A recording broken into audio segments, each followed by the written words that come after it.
Bonsoir à tous. Tout d'abord, je vais me présenter, Pierre Raymond. Je suis le directeur général délégué de Valmorel Gestion, qui est aujourd'hui une fusion de Valmoparc et de Valmobus, et qui gère pour le compte de la commune et la communauté de communes l'ensemble des transports, des parkings, de la piscine, des salles de séminaire et du cinéma. Donc ce soir, le thème, c'est sur le transport d'aujourd'hui et demain, et à la fin, on fera un petit aparté sur les nouveaux services qu'on pourrait apporter dans la station. Petit rappel, donc le transport. Valmobus, aujourd'hui, nous sommes en 2015, on a commencé à travailler en 2004. En 2004, on était vraiment au balbutiement du transport. On avait donc deux vieux bus en Euro 3 sur des petites amplitudes. En 2010 est arrivé le Club Med. Avec le Club Med, donc, effectivement, on a quand même changé de structure. On est passé à 3 bus et avec une amplitude de 19 heures par jour dans le service. Et en 2015, donc une grande nouveauté, c'est qu'on s'est équipé en bus Euro 6. On a ouvert 3 lignes.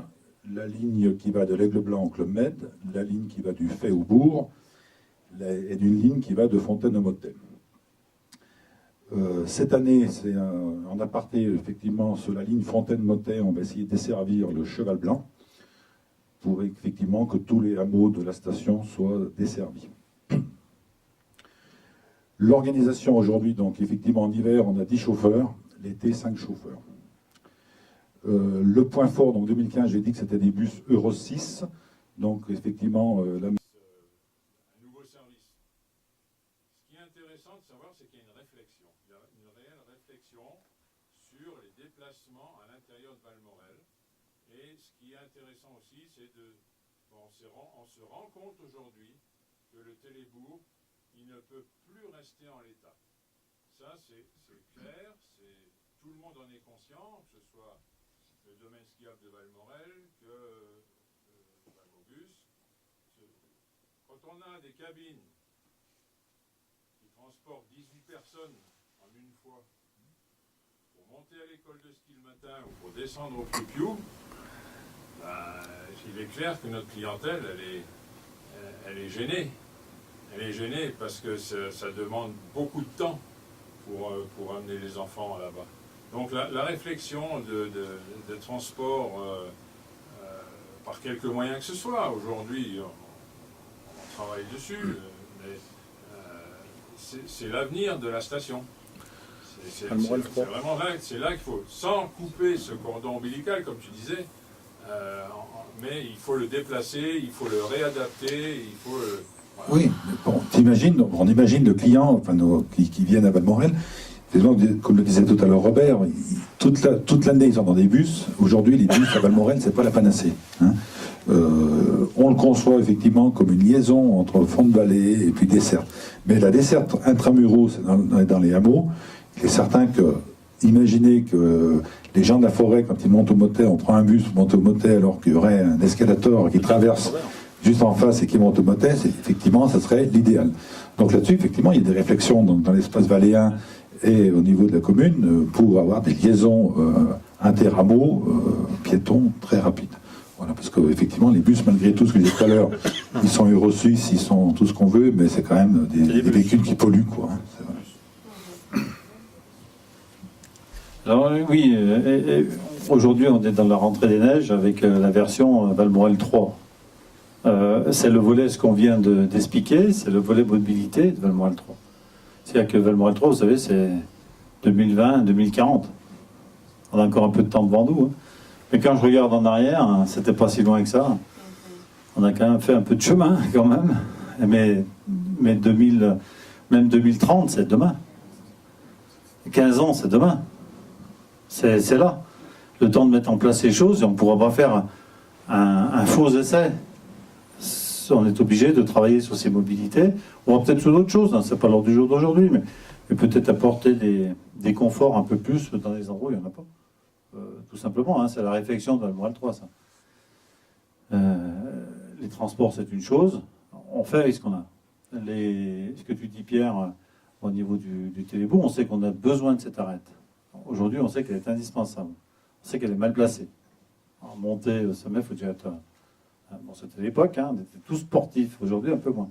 Peut-être que si ça part devant les piou-piou avec une montée directe crève-cœur et de l'autre côté, et puis une montée escalator entre les bâtiments de Planchamp, peut-être que c'est intéressant, voire même une traversée de piste de l'autre côté, c'est peut-être intéressant. Mais ça ne va pas se faire en 2 jours. C'est pas quelque chose qui va se faire comme ça et qui va de soi. On a besoin un peu de temps pour réfléchir, faire une vraie étude flux, hein, qu'on va mettre en place dans le cadre de l'espace valléen, une vraie étude de flux piétonnier. On peut imaginer que des gens de la forêt qui font le tour, qui passent de ce côté-là, qui remontent de l'autre côté, ont peut-être besoin, l'envie de traverser directement, par exemple, l'école de ski. Ou est-ce qu'il faut descendre l'école de ski plus bas? Alors, on a essayé, par exemple, de réfléchir avec l'école de ski. Ils ne peuvent pas se dédoubler ou se tripler. On disait, pourquoi pas c'est facile, hein, l'IAK à Faucon, il y en a tous les jours autour de la table. C'est possible d'avoir un départ, un crève-cœur, un départ, c'est plus simultané, hein. Un départ au bout, un départ en lanchette, un départ en haut.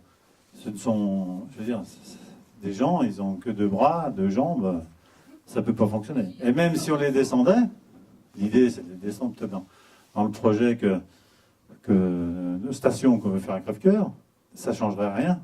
Parce que de toute façon, il faudrait toujours que les gens viennent. Il faut quand même penser qu'il y a des gens, qu'il y a des familles où il y a plusieurs enfants, Voilà. et qui ne sont pas tous dans les mêmes cours. Donc, Je me rappelle d'une réflexion d'un monsieur, à tous les endroits.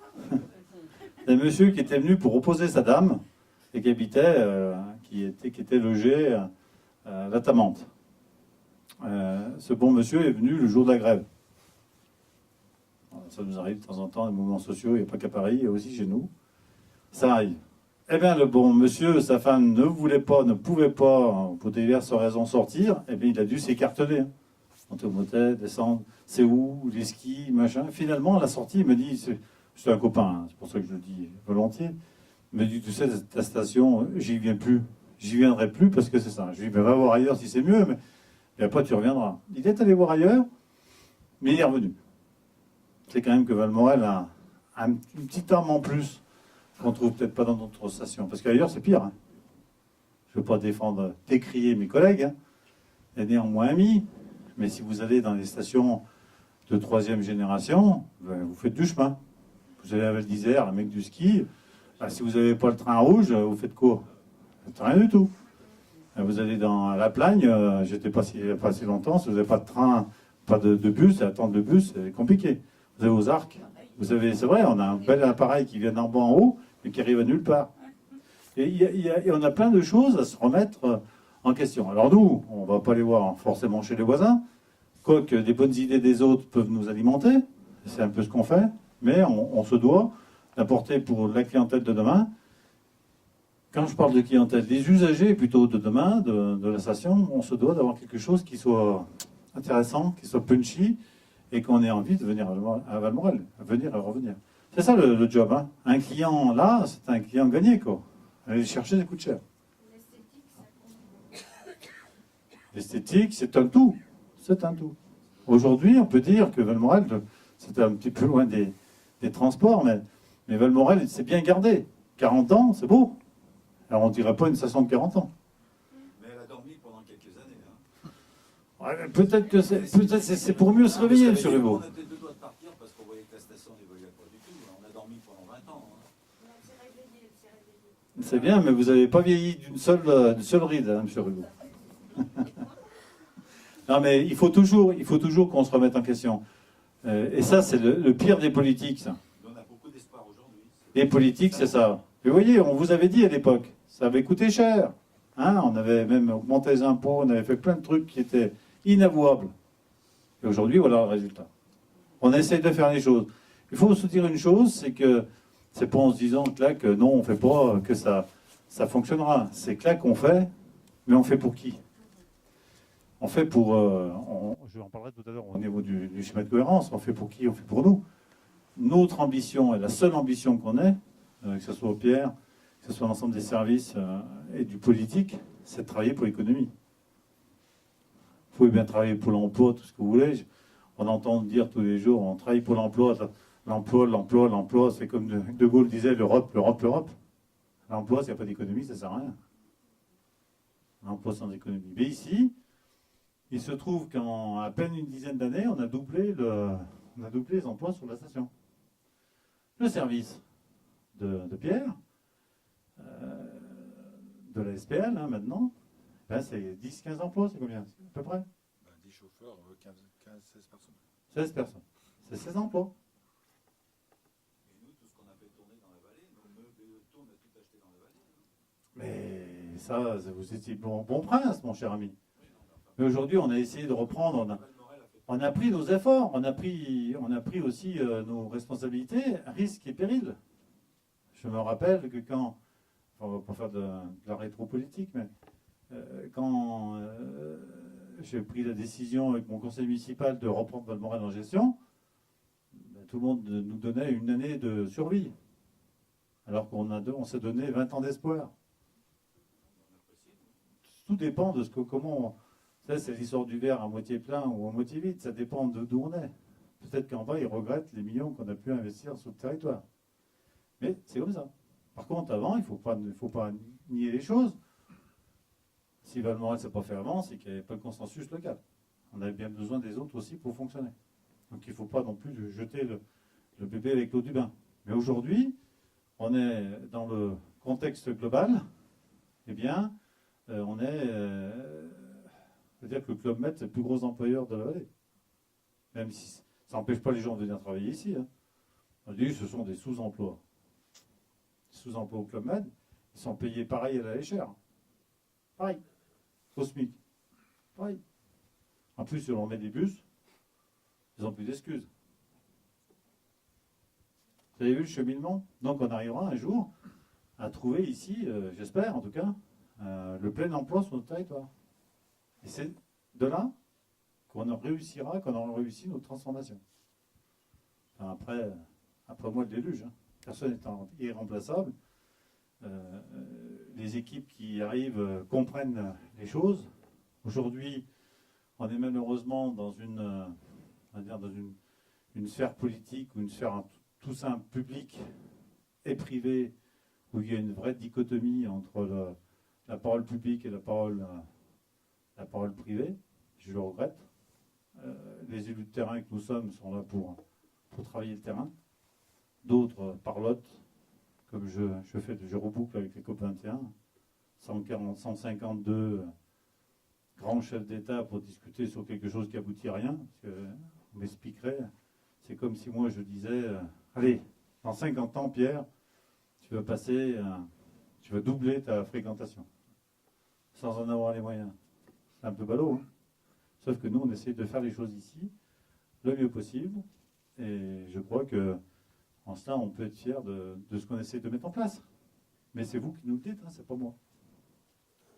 Nous, on n'est que l'émanation, on est des gentils mobilisateurs des gens comme vous qui nous tirent les oreilles parce que ça va pas bien, parce que ça va passer vite. On ne fera que ce qu'on peut.